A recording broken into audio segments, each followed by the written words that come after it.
Pagi anak-anak, bagaimana kabarnya? Kali ini kita akan belajar pelajaran agama, pelajaran yang kelima. Allah sumber kekuatanku, itu ceritanya tentang Nabi Mika. Nanti anak-anak lihat di kitab Mika 1 ayat 1, terus pasal 7 ayat 8 sampai 20. Pada zaman Nabi Mika, Tuhan marah karena kekuasaan yang dimiliki disalahgunakan untuk menindas orang-orang lemah, tidak berdaya. Orang lemah itu orang miskin, ya. Nabi Mika diutus Tuhan untuk memberitakan tentang kasih Tuhan.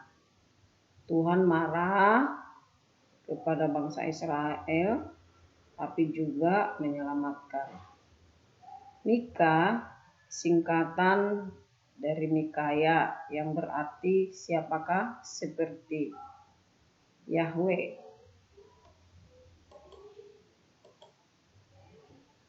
Mika ini berasal dari Moreset, sebuah desa kecil di kaki perbukitan di Yehuda.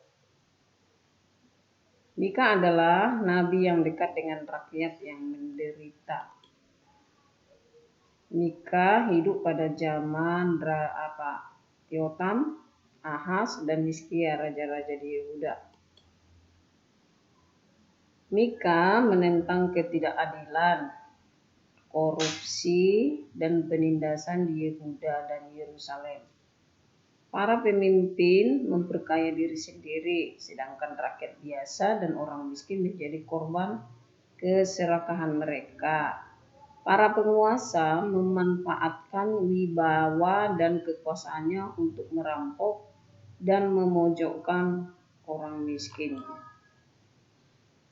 Nabi Mika mengingatkan bangsa Israel bahwa penghakiman akan tiba dan mereka yang bertobat akan diampuni.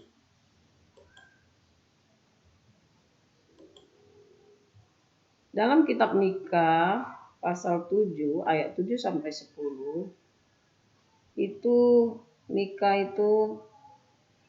itu berisi tentang nyanyian dan doa yang penuh harap pada Tuhan untuk menerima kembali orang-orang yang bertobat. Ya, bentuk doa dan harapan Mika kepada Tuhan sebagai berikut. 1. Mika menunggu Tuhan karena Tuhan mendengar dan menyelamatkannya ketika dia minta pertolongan. Jadi Mika ini yakin pasti Tuhan mendengar dan menyelamatkan orang-orang Yehuda. Tuhan akan membawa umatnya melewati masa-masa yang berat, ya.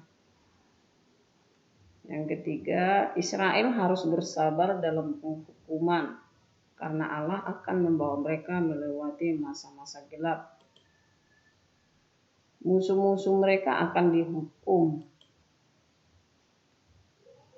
Jadi itulah anak-anak doa dan harapan Mika. Kalau bangsa itu mau bertobat, orang-orang Yehuda itu mau bertobat, ya. Mika ini sangat yakin Tuhan pasti menolong dan mengampuni mereka. Nabi Mika menyadari bahwa tugasnya sangat berat, namun ia percaya akan pertolongan Tuhan sebagai kekuatannya. Nah, anak-anak, kisah ini atau cerita ini mengingatkan kita akan kelemahan dan dosa-dosa yang kita perbuat, yang menandakan keterbatasan kita. Seharusnya kita syukuri dengan hidup berkenan kepada Tuhan. Jadi kita syukuri kehidupan kita ini, ya. Dan kita harus hidup berkenan kepada Tuhan.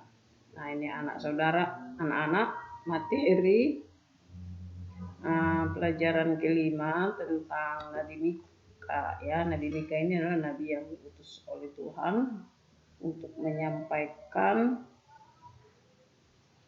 pesan Tuhan supaya orang-orang Yehuda itu bertobat dan meninggalkan segala perbuatan dosa mereka yang tidak berkenan kepada Tuhan. Nah, untuk selanjutnya anak-anak mengerjakan latihan soal di buku LKS Agama. Ya, nanti di situ anak-anak lihat dari halaman berapa sampai ke berapa itu anak-anak jawab semua ya. Ya, terima kasih anak-anak. Selalu semangat. Tuhan Yesus memberkati.